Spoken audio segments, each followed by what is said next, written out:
There is a smell. There is. You never get used to it. It's hard. I mean, some guys in the mortuary, that sometimes you put Vic under your nose or some smelling salts or something. But no, I cope with that. That's just part and parcel of my job, really.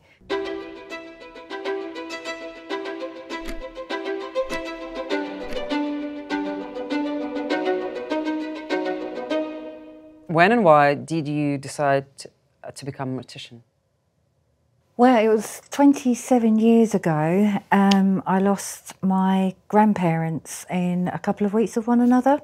Obviously, it was a really hard time for my mum. She was 50 in between that, and usually especially years ago, you just used to use the local funeral directors. But it was only my brother-in-law said, "Oh, I know, my cousin works at Cribs in Beckton." So we said, "Oh, okay, we'll use them." And that's what we did. And I thought, well, because they helped us, all I want to do is help another family. I was a qualified beautician, and I used to do friends' wedding makeups and all things like that, wedding parties, makeup parties. And it was my sister-in-law at the time. She rung them and said, "Oh, do you remember us?" And John said, "Yes, yeah, I do." So she said, "Oh, Debbie would really like to get into this." So he said, "Oh, come down." And when you went there and kind of saw it all, did it not put you off? I thought it would, and especially being in the room that my nan was in, and it was a gentleman. And I thought, oh, like I thought whatever, but it didn't. I think it's because of losing my nan and granddad so quickly. I think I thought I was being close to them. I felt closer because I was around sort of death, if that makes sense. But it was fine. So I went round the back to the fridges, and then from then on I did all my courses there. So and I've been doing it ever since. So what exactly does a mortician do? What do you do?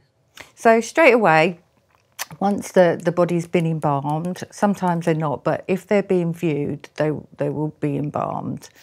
So what it does, you take the blood out of one, and then the embalming fluid goes in. So it preserves the body, and it can preserve the body for a long, long time once it's in the fridge.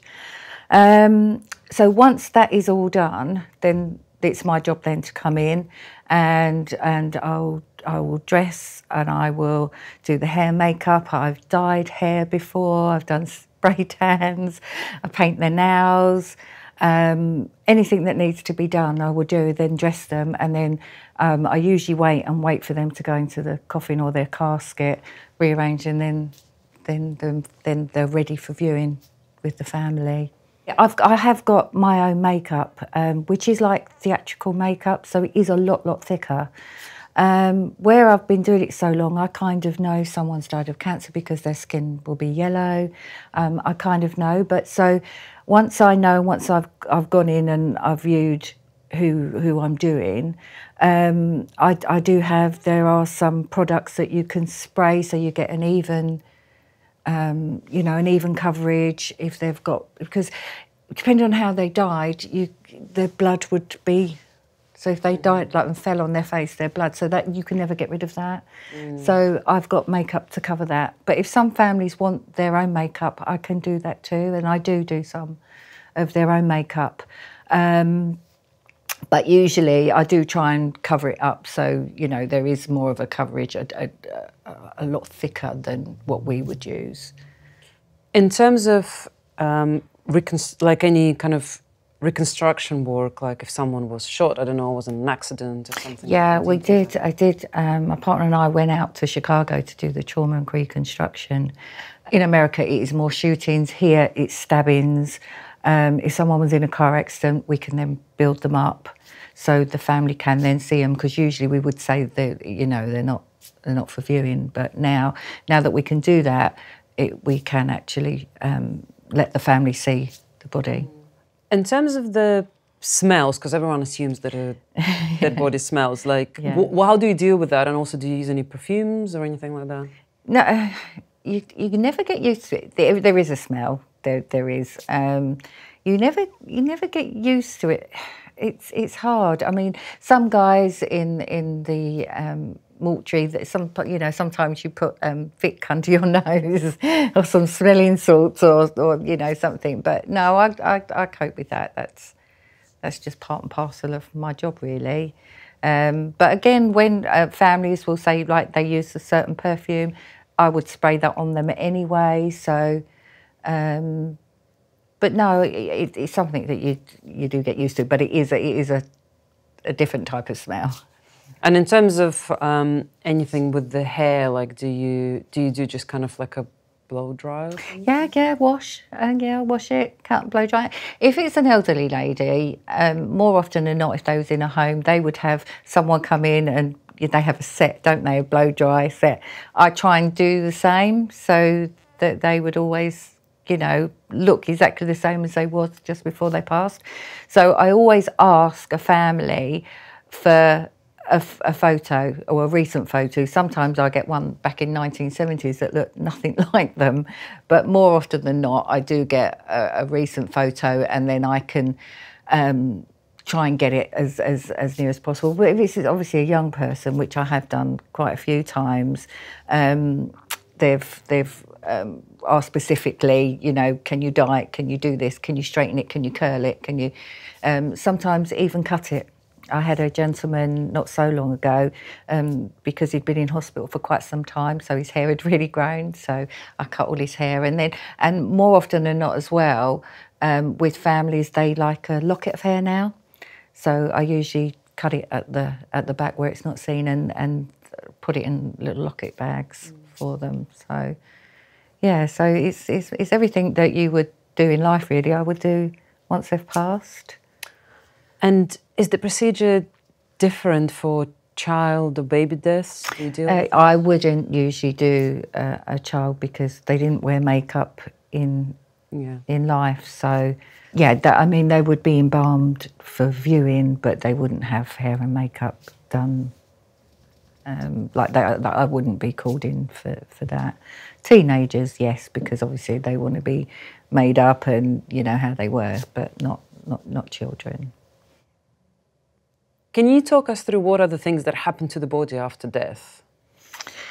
Obviously, once they've died, it all depends. They go to coroners. So if it's a suspicious circumstance, they will go to coroners. So therefore, they won't be embalmed. And some coroners are longer than others. So therefore, the state of the bodies that then come back will be slightly worse than if they died at home or in a hospital and then they got embalmed straight away. So it all depends on the circumstances of the person dying, really. So and how long decomposition, how cold the room is. Everything does depend on temperature. I mean, if someone died in a flat in the baking heat, it wouldn't be very nice. And it could take a lot quicker than someone if it was in the winter.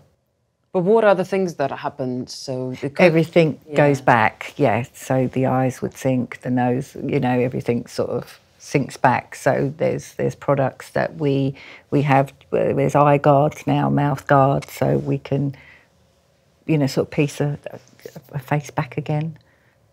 Do you have any kind of cases that you remember, particularly the ones that are somehow stuck in your memory? Yeah, there was a teenage girl, and that really sort of broke my heart. She did get run over, and it was, that was really sad. And that, because it was my daughter's friend, it affected me more. And obviously when it's someone as well, because it's not then, although it is my job, you feel completely different, and you're actually under more pressure when it's someone because obviously those people, your friends, your family are going to go and see that person. Like when I done my nan and my stepdad, for my mum, the pressure was really on me, because you just want them to look perfect, and it's the last memory they're going to have of their loved one. So it's a lot of pressure when it is more for someone than someone you don't. And do people ask you to do Yeah, I this? always get the call. I've had a couple this year where my friend's dad had died, my other friend's mum had died, and my other friend's dad had died, and two of them was in the same week. I get the first phone call. You just want to help someone and just make them look how they did in life. That is my main goal, is to help a family for their last memory, because it is the most talked about taboo subject that everyone wants to know, don't want to know, but it's going to happen to everyone, and at some point someone wants to see their family member. Why do you think death is like that? Like, as you said, like a subject that everyone wants to know but no one talks about? I don't know, because I think, and the thing is, it is going to happen to everyone and everything in life. It's going to happen, isn't it? But no one actually wants to know, and I really don't know why. I think there is that element of we don't know. We don't know. We all have this belief, and I think it's in every religion, that we go somewhere, but no one actually knows. So, you know, every religion has a different belief of where we go in the afterlife. But I think because none of us know, we're sort of intrigued, aren't we? It's sort of like, but it's not final. We just don't know. So, in that sense, there is something interesting in you kind of being there with these people. Do you feel like you have some relationship with them? Do you talk to them? I talk to them, yeah, absolutely. I tell them what I'm doing, and I'm doing their hair, and I'm doing their makeup, or I'm doing their nails. And I do believe that they are there, but only because I went to a medium once, and because it's not my, you know, it is my job, but it's not a full-time job. I do it as and when.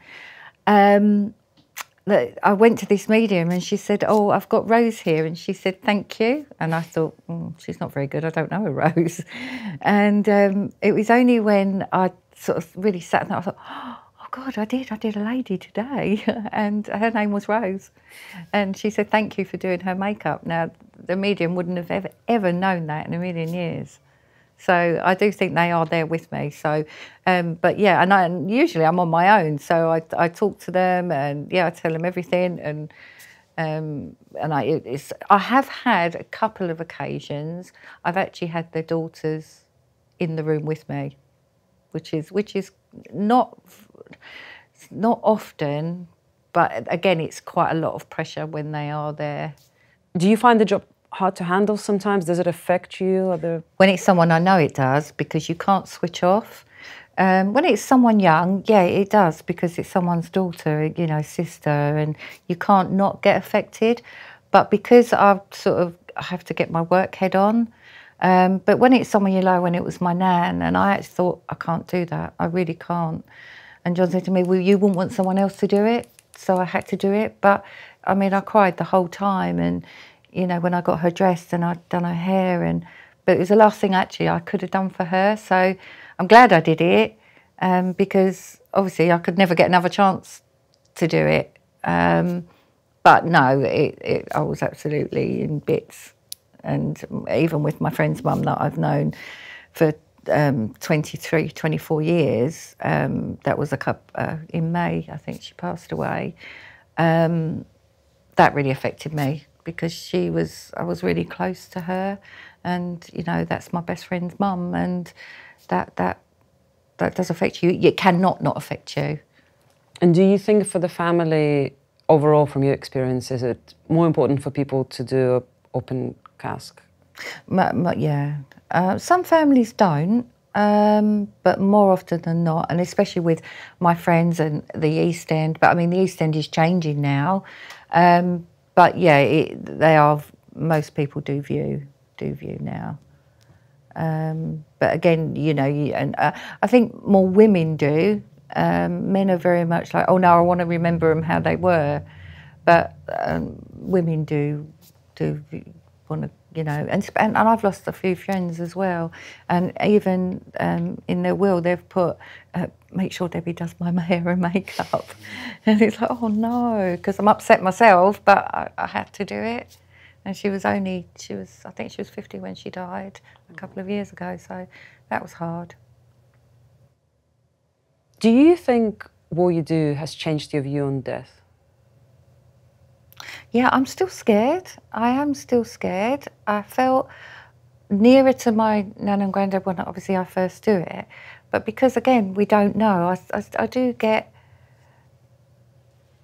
scared, I suppose. I am scared of death itself and losing family members, but knowing I do that gives me comfort as well. I think it might, I don't know whether it brings me nearer to death because I'm around it. I don't know. It's weird. I don't know. I never told anyone for years because I think they thought I was a freak, so I never told anyone. And it's only when I got into sort of like my 40s and 50s that I was sort of, no, actually I'm proud. And because I get a lot of letters and I get, you know, a lot of comments and thank yous, and so I know I've helped someone, then I think, no, actually I'm proud of what I do. Do when you tell people, do they start asking you a lot of questions? Yeah. What are the questions they usually ask? How could you do that? Like I still, even now, even people now, even my friends go, oh, I still don't know how you do that. but I couldn't be a brain surgeon. I'd say the same to a brain surgeon. It'd be like, oh, I don't know how you could do that. But I suppose everyone's got what they can and can't do, and I just think maybe that's what I was made to do. I don't know. What qualities you think are the most important for the work you do? Just caring, I think. It's more compassionate. I mean, I'm so passionate about it. I would do it 24/7, just thinking that I'm helping family. And it's their last memory, so for me, it's just helping someone. 9 hours helping someone, I think, is the biggest thing I could give back to somebody. You never forget that. Do people ask to put anything in the cast? Oh yeah, all the time. Yeah, so there'll be photos, there'll be perfume, there'll be we've had cigarettes, we've had what else have we had? There's usually like sentimental little ornaments. So like with my friend's mum, there's all photos and teddies and things like that. So yeah, that'll always go in. I wanted to ask you about your husband, because you guys both work in about your partner, sorry, because you guys both work in the funeral business. When my nan and granddad died, he was the funeral director, and then he trained me, and so that was 27 years ago. But we've been together 18. Do you like not talk about work at home? No, we do. It's really funny, especially with my girls. And John's 3 girls are in the business, and I think you can't switch off because John's phones go 24/7. Even we're on holiday, so I think we've all just got used to it. So he'll come home and say, what's your day? Oh yeah, it's been really busy. COVID was obviously, he was going out at 5:30 in the morning, not coming back till 11. 7 days a week, it was really busy. But yeah, so it is it's probably the main subject in our house. I guess it's also been tough for the families because they couldn't have the goodbye. No, that was tough, and I think, John really did. Yeah, he really did suffer then because you've got the families that they couldn't be within hospitals with them and seeing them part of that. Yeah, that was just a really horrible time. Really horrible time. It's interesting that it seems to affect you, though you still say that you wouldn't change it for anything and you would do this job. How does that all come together? I don't know. I just think because I know once it was a sad story, but once I knew that and I've done the hair and the makeup and I've practically brought them back to life, because if they've been to a hospital, their hair would be pulled back, and if they didn't wear glasses, it wouldn't look like them, at all. Or if I put the parting on the wrong side. But when you've done that and you finish and you can look back and go, wow, yeah, that actually looks like that person again. It's just worth it. It really is worth it. For so many people, so many families. It's stabbings. Stabbings. They are the commonest cause of death, and the person most likely to stab you is a friend or a relative.